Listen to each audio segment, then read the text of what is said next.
नमस्कार साथियों, स्वागत है आपका हमारे channel Nitesh Tiwari e learning पर। दोस्तों, मिड टर्म एग्जामिनेशन आपका 2023-24 मॉर्निंग का शिफ्ट का पेपर हो चुका है। सब्जेक्ट आपका ज्योग्राफी, जिसमें 3 आवर्स आपको दिए गए थे, 70 मार्क्स आपके मैक्सिमम थे।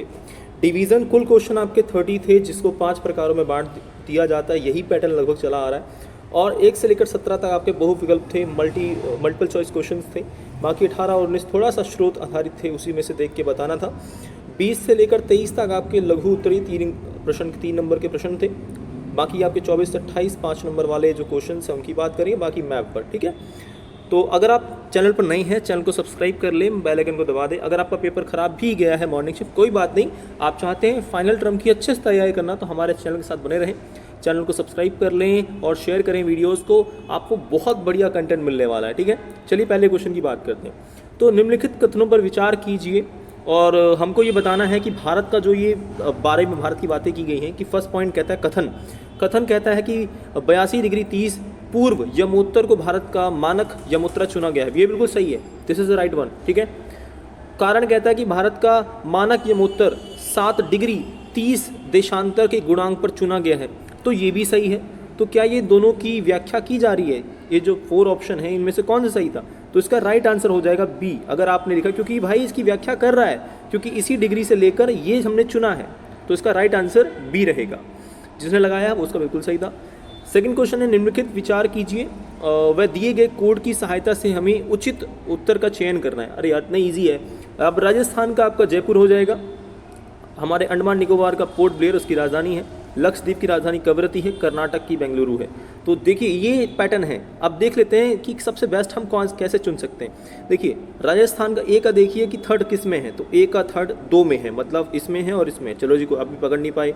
सेकंड का देखो कि फोर्थ किस में है, सेकंड का फोर्थ सिर्फ एक में ही है मेरे भाई, पकड़ लिया हमने 2 क्वेश्चन करते ही। इसका मतलब सी आंसर सही था, इसका सी सही था। ठीक है, क्वेश्चन नंबर 3 आपका आया था कि विलयन, कार्बोनीकरण, जलयोजन व ऑक्सीकरण समूह किस चीज़ के बारे में है? ए भौतिक अपक्षय के बारे में है, बी जैविक अपक्षय के बारे में है, सी रासायनिक अपक्षय क्रियाओं के बारे में है, प्रक्रिया के बारे में है, या यांत्रिक अपक्षय क्रियाओं के बारे में है। इसका राइट आंसर जिसने सी लगाया है बिल्कुल परफेक्ट है भाई, बिल्कुल सी राइट आंसर है। इसका क्या है? इसका सी राइट आंसर है।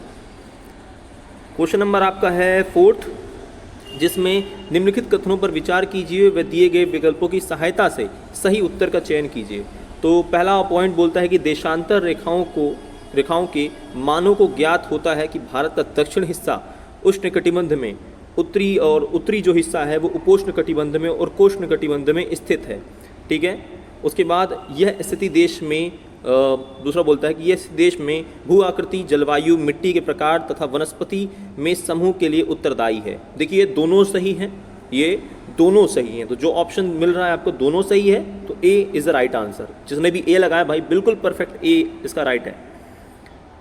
5वां क्वेश्चन, निम्नलिखित में से दक्कन ट्रैप किस प्रकार की ज्वालामुखी द्वारा निर्मित है? ऑप्शन ए है बेसाल्ट, ऑप्शन बी है मिश्रित ज्वालामुखी, सी है ज्वालामुखी कुंड, या डी है मध्य महासागरीय कटक।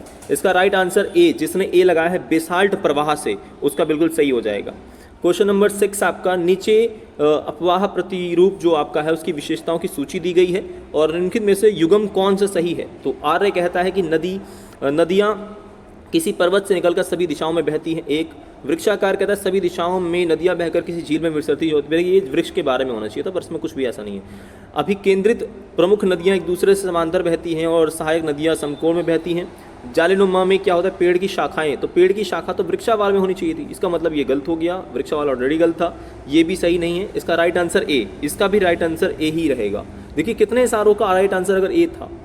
6 क्वेश्चन नंबर 7, स्थिर अवस्था संकल्पना किसने प्रस्तावित की है? ए इमैनुअल कांट, बी होयल, सी ऑटो श्मिट, डी लाप्लेस। इसका राइट आंसर है होयल जिसने लगाया है बी, उसका राइट है। क्वेश्चन नंबर 8, निम्नलिखित स्थलरुद्ध राज्य में से कौन सा अंतर्राष्ट्रीय सीमा से नहीं एक प्रकार से बटा है?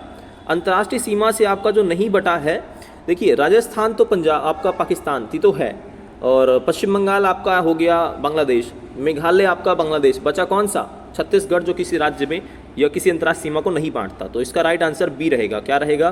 बी, मतलब छत्तीसगढ़ जितने लगाया वो सही है। क्वेश्चन नंबर 9, निम्नलिखित में से कौन से द्वीप समूह बंगाल की खाड़ी में अवस्थित हैं? ऑप्शन है ए बैरन व कनानोरो, दूसरा है आमिनी और अंडमान निकोबार, लबरिंथ और बैरन, और लबरिंथ और मिनिकॉय। मिनिकॉय तो हो ही नहीं सकता क्योंकि ये तो भाई लक्षद्वीप की तरफ है। बाकी थोड़े ये सारे के सारे तो हम लोग आमिनी और बैरन इसकी तरफ चले जाते हैं, अंडमान की तरफ। 10वां क्वेश्चन, निम्नलिखित कथनों पर विचार कीजिए और दिए गए विकल्पों में से सही का चयन कीजिए। कथन ए कहता है कि महाद्वीपीय सीमा महाद्वीपीय किनारे व गहरे समुद्र बेसिन के बीच एक भाग होता है, ठीक है जी। कथन सेकंड कहता है कि मध्य महासागरीय तट आपस में जोड़े हुए पर्वतों की एक श्रृंखला है। देखिए दोनों सही हैं, ये दोनों सही हैं, और मुझे लगता है कि फर्स्ट जो है दूसरे की व्याख्या तो नहीं कर रहा, पर दोनों सही हैं, ठीक है, संबंधित नहीं है लेकिन दोनों सही हैं, तो इसका डी आंसर हो जाएगा। क्वेश्चन नंबर 11 है कि कौन सी नदी आपकी सबसे लंबी है और हमको घटते हुए क्रम में, मतलब नंबर 1 कौन सी है, फिर नंबर 2 कौन सी, ऐसे करके चलना है।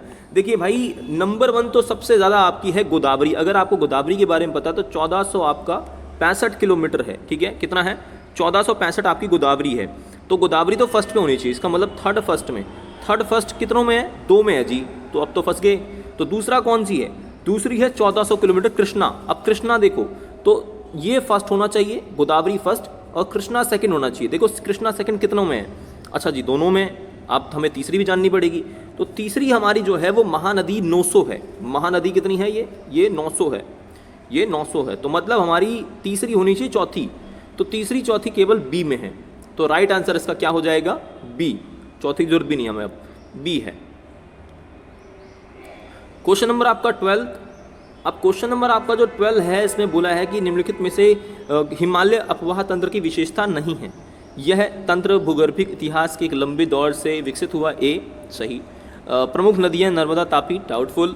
सी ये 12मासी हैं, बिल्कुल सही। ये सर्पाकार मतलब ऐसे ऐसे करके चलती हैं बहती हैं, बिल्कुल सही। तो इसका मतलब जो डाउटफुल था वो यही था, बी। जिसने बी लगाया है उसका सही हो जाएगा। क्वेश्चन नंबर 13, निम्नलिखित में से कौन सा कथन गैस उत्सर्जन प्रक्रिया से संबंधित नहीं है? जो गैस उत्सर्जन की प्रक्रिया है, सॉरी, उससे संबंधित है। ऑप्शन ए है पृथ्वी की भीतरी भाग से गैस का बाहर निकलना, ए। आकाश गंगाओं के बीच दूरी का विस्तार, सी। गुरुत्वाकर्षण बल में भिन्नता, आदिकालीन वायुमंडल गैसों का ह्रास। इसका राइट आंसर रहेगा पृथ्वी की भीतरी गैस का निकलना, तो ए ही is the right answer. Question number 14, यदि आप हिमालय की चोटी पर ट्रैकिंग के लिए जाते हैं तो पश्चिमोत्तर चोटी कौन सी होगी? ए कामेत पर्वत। कामेत देखिए उत्तराखंड में तो नहीं हो सकता, नंदा देवी उत्तराखंड में नहीं हो सकता, धौलागिरी नहीं, धौलागिरी गुजरात की तरफ वाला। तो बचा एक सी काराकोरम, 14 का है काराकोरम। पैसेज पढ़ना था और पैसेज पढ़ के आपको आंसर देना था। तो पहला क्वेश्चन है कि निम्नलिखित में से कौन सा विषय कालिक संश्लेषण है? विषय कालिक की अब बात कर रहा है, तो यहाँ पे पैसेज में देखिए क्या क्या दिया गया था। आपको अच्छे से पैसेज पढ़ना था, उसके बाद राइट आंसर देने का प्रयास करना था। देखिए भूगोल यहाँ पे इतिहास विषय कालिक है, देखिए कालिक संश्लेषण का प्रयास करता है, तो कालिक संश्लेषण किसका हो जाएगा? देखिए हमें पढ़ना ही नहीं है, विज्ञान, इतिहास, भूगोल या समाज, तो भाई साहब इतिहास राइट आंसर रहेगा। दूसरा है 16 क्वेश्चन, भूगोलवेत्ता को सभी संबंधित जो क्षेत्रों की व्यापक समझ के लिए क्या आवश्यक है? तो ज्ञान अर्जित करने हेतु, विभिन्न क्षेत्रों के अध्ययन हेतु, तार्किक रूप से विश्लेषण हेतु, संश्लेषण हेतु, या फिर कालिक संश्लेषण हेतु। इसका राइट आंसर है तार्किक। जिसने सी लगाया है पैसेज पढ़ लेना, C right is the right answer. 17, निम्नलिखित में से कौन सा विश्व के नए देशों को सुरक्षा कवच देता है? ए मृदा, बी जलवायु, सी क्षेत्रफल बड़ा आकार, या फिर समुद्र। आजकल समुद्र दे रहा है, अगर आपके बगल में समुद्र है तो हमला कौन कर पाएगा? कोई नहीं, D is the right answer. अब ये बहुत इजी था, ये आपको देखना था चित्र, और चित्र देखकर 18 क्वेश्चन को करना था। तो भाई ये बरखान होते हैं और ये सीफ होते हैं, ये बरखान है और ये सीफ है। पहला वाला है लिखना था बरखान, और दूसरा वाला आपको लिख देना था सीफ, ठीक है, सीफ इज द राइट आंसर। उपयुक्त आकृतियाँ किन क्षेत्रों में पाई जाती हैं? तो भाई साहब ये रेगिस्तान जो इलाके हैं, मरुस्थल इलाके वहाँ हैं, और इनके विकसित होने का है पवनों की दिशा में जो परिवर्तन होता है, एक तो वो कारण होता है, और जलवायु परिवर्तन या जो पवन एक प्रकार से करता है, या मौसमी कुछ चेंजेस हो सकते हैं, उसके कारण ही होता है। क्वेश्चन नंबर देखिए 20 आपका था, इसमें आपको प्रौढ़ अवस्था मतलब बूढ़ी अवस्था में किस प्रकार से जो जल राशियां हैं वो निर्मित होती है उसके बारे में बात करनी थी। डेल्टा का निर्माण आपको बताना था, किस प्रकार से बंगाल की खाड़ी में आपका ब्रह्मपुत्री और जो गंगा नदी है बहुत बड़े स्तर पे डेल्टा का निर्माण करती है, और नदियाँ जब आपस में मिल जाती हैं और नीचे गड्ढा सा बना देते हैं, उसके बारे में थोड़ा थोड़ा आपको बताना था। और सुंदरबन डेल्टा विश्व का सबसे बड़ा डेल्टाओं में से एक है, थोड़ा उसके बारे में। समताप मंडल की विशेषता, अरे इतना इजी था यार, 5 मंडल बताए थे, शोभ मंडल, समताप मंडल, मध्य मंडल, आयन मंडल, बाह्य मंडल। तो आपको सेकंड वाले के बारे में बताना था कि भाई एरोप्लेन यहीं उतरती है, ओजोन लेयर यहीं पे आपका होता है, ठीक है। और उसके अलावा ये जो है वो दूसरा मंडल है आपका, थोड़ा थोड़ा करके विशेषता 3 नंबर में ही था, तो 3-4 पॉइंट में बहुत था भाई। इंपॉर्टेंट क्वेश्चन में मैंने अपने अपसारी अभिसारी जरूर करवाया था और देखो 3 नंबर में सीधा फंस गया भाई। अपसारी जो सीमाएँ आपकी होती हैं, इसमें प्लेट्स आपकी दूर दूर जाती हैं, विपरीत जाती हैं, इधर इधर जाती हैं और खिसकती हैं। अभिसरण में प्लेट्स एक दूसरे के नीचे आ जाती हैं, मतलब ऊपर नीचे आ जाती हैं। इस बारे में मध्य अटलांटिक कटक का उदाहरण देना था, और इस वाले में आपको उत्तर अमेरिका और दक्षिण अमेरिका महाद्वीप का अभिसरण वाले में, ठीक है, बहुत ईजी था। रूपांतरण जो तीसरा था, जो तीनों को मिलाकर था, तो उसके जस्ट बाद ही था, हमने तो करवा ही दिया था, तो उसको करना था। भारत में नदी उपयोग से संबंधित समस्याएं, अरे यार इतना इजी था ये, तो बना सकते थे आप लोग कि भाई नदी उपयोग की समस्याएं आजकल ये है कि नदियाँ गंदी हो रही हैं, है ना, उनका जो जल स्तर है वो घट रहा है लगभग, हम कह सकते हैं। कुछ नदियाँ बारहमासी होती हैं या कुछ आपकी प्रायद्वीप होती हैं, तो कुछ और जो उद्योग हैं वहाँ के पानी मिला दिया जा रहा है, घरेलू अपशिष्ट मिला दिया जा रहा है, तो बहुत सारी आप बता सकते थे इसमें। भूकंप के प्रकार, इतना इजी है यार, देखो विवर्तनिक भूकंप होता है आपका, ज्वालामुखी भूकंप होता है आपका इसमें, ठीक है, और परमाणविक भूकंप आपका होता है इसमें, बांध जनित भूकंप आपका होता है, इतना इजी था ये तो।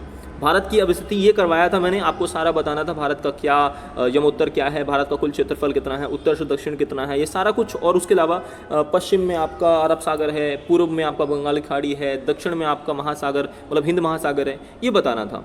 पश्चिमी घाट की विशेषता, भाई सबसे प्रमुख घाट भारत का यही है, यहीं पे सारे प्रमुख पतन भी आपके दी क्षेत्र में हैं। मालाबार तट इसी में है, खंबात की खाड़ी इसी तट में इसी में है, तो ये सारा कुछ आपको थोड़ा थोड़ा करके बता देना था, ठीक है। देखिए 27वां है कि मृदा निर्माण, ये मैंने बताया था। मृदा निर्माण में हमने स्थलाकृति नहीं, लेकिन मृदा निर्माण के जो पॉइंट्स हैं ना, वही आपको लिखना था कि किस प्रकार से जैविक क्रियाओं के माध्यम से होता है, अपक्षय आपका होता है, उर्वरक आपके इसमें जो यूज़ होते हैं, या मानव जनित कुछ क्रियाएं भी आप लिख सकते थे। और अपक्षय जैविक क्रियाओं की भूमिका थोड़ा सा, तो अपक्षय वाला क्वेश्चन करवाया था, आप उसमें से करना था।